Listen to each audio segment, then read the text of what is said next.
Good afternoon and welcome back. I'm Marcus Peter. Joining me as he does every week is my friend Dr. Gregory Popcak to share with us the wondrous wisdom of the church, especially within the lens of Scripture and the theology of the body, for the sake of the flourishing of the human family. And today we get to talk about having a more peaceful family by Christmas. And this is going to lead up to a wondrous webinar that Greg and his bride Lisa will be hosting on the CatholicHOM network and app. Greg, thank you for joining us. How are you? I'm thrilled to be here, Marcus. Thank you so much. I'm always a joy for me to connect with you. And I think it's important for us to acknowledge the fact that during the holidays, while we look forward to the season, tensions do run high, and that makes family life dynamic a little challenging. Well, that's true, and that's why we're doing this webinar on Thursday, November 13th at 7:30 p.m., and we want to thank Ave Maria Radio for sponsoring it. It's a more peaceful family by Christmas, and we're going to be talking about the things that parents and kids can do to use the grace of this Advent season to create a more loving and connected and caring family life. And folks can register. It's free. Folks can register for that by going to AveMariaRadio.net, and the slide on the homepage, the very first slide on the homepage, is for a more peaceful family by Christmas, so they can sign up right there. Actually, one of the things, though, that just to kind of tip our hat, one of the things we're going to be recommending is the idea of prioritizing family time. Because we've gotten a lot of questions, both on the radio program and through the CatholicHOM app, that kind of touch on this. So for example, we had one question from a mom who was wondering, how can I get my kids to get along better with each other?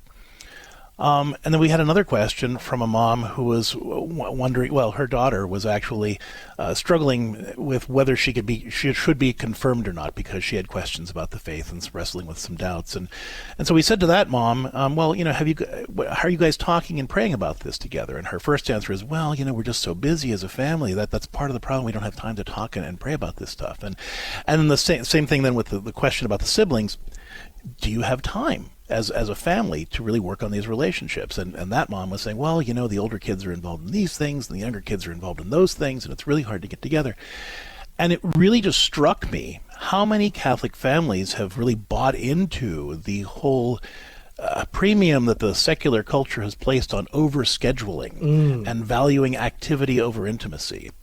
And that is the primary way that Catholic parents give away their power, authority, and effectiveness to form godly kids. If we don't have time with our kids to talk and pray with them, what are we doing? We literally are surrendering our ability to raise godly kids.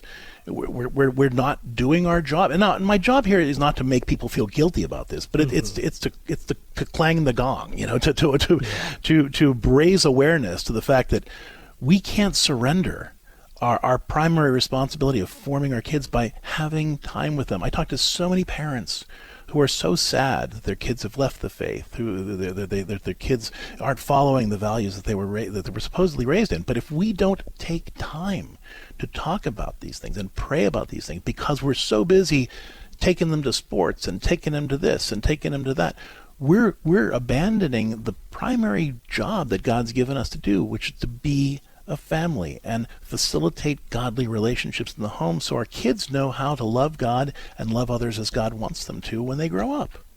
Could I ask you to speak a little deeper into your thoughts as to why is this such an easy trap to fall into? What's the enticement here?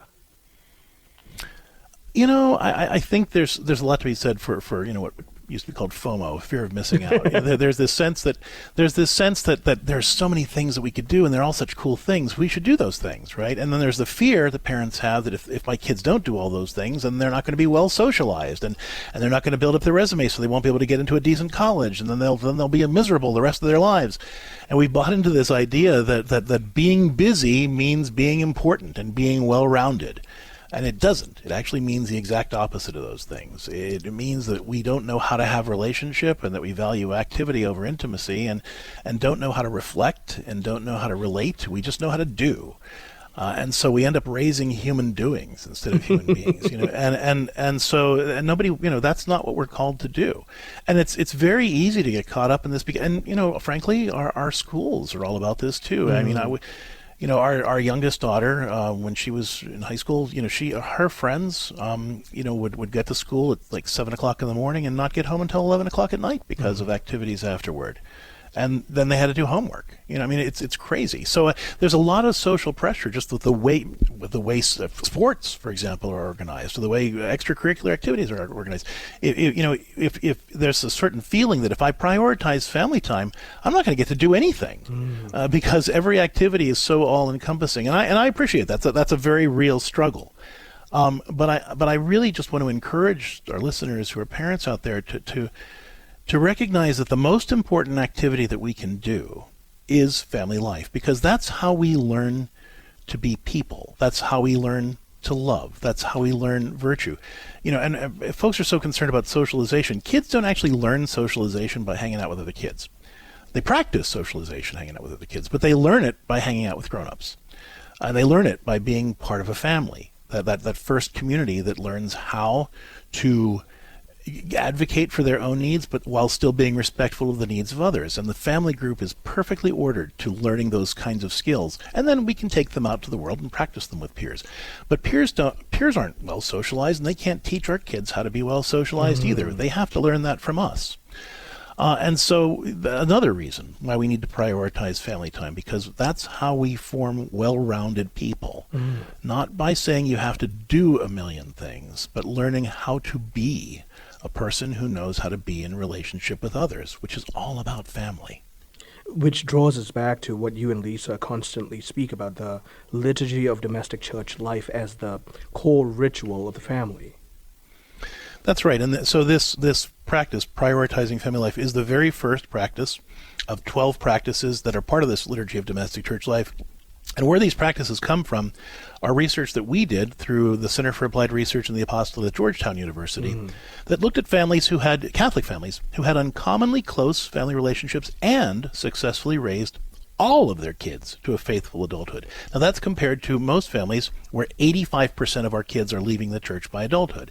These families successfully raised all their kids to a faithful adulthood and enjoyed really uncommonly close family relationships. So we thought that was worthwhile learning from them and saying, oh look, these are habits that they have that every family can do.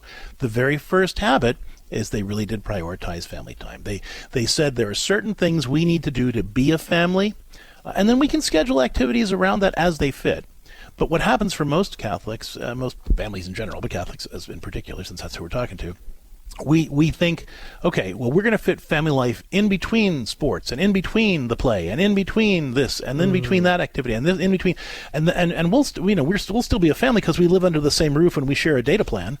But that's not what a family is. And if that's our approach to family life, then basically we have surrendered our ability to form our children, and that is exactly what Satan wants. And we've given up our power. And what we've done is compromise the concept of a common shared mission that drives the family.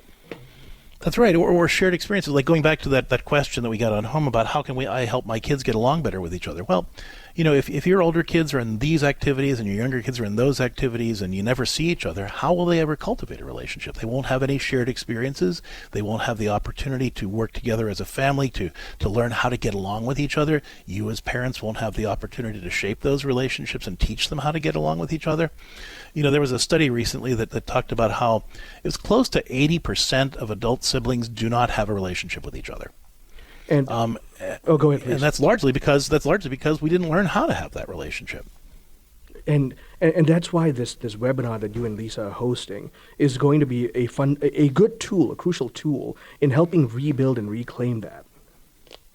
Thank you. Yes, we certainly hope it will be. And that's A More Peaceful Family by Christmas. It's this Thursday, November 13th at 7:30 p.m. Eastern. It's free to join.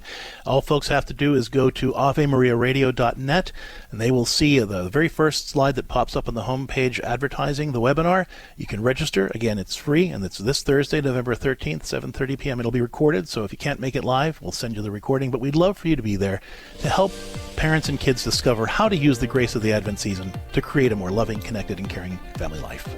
Greg, thank you for joining us. My guest has been Dr. Gregory Popcak. He and his bride Lisa host More to Life, one of the fastest hours on Catholic radio, and they're also the owners and developers of the CatholicHOM, Households on Mission app. And they're hosting this webinar. Go on AveMariaRadio.net to find out more. Have a more peaceful family by Christmas. I'm Marcus Peter.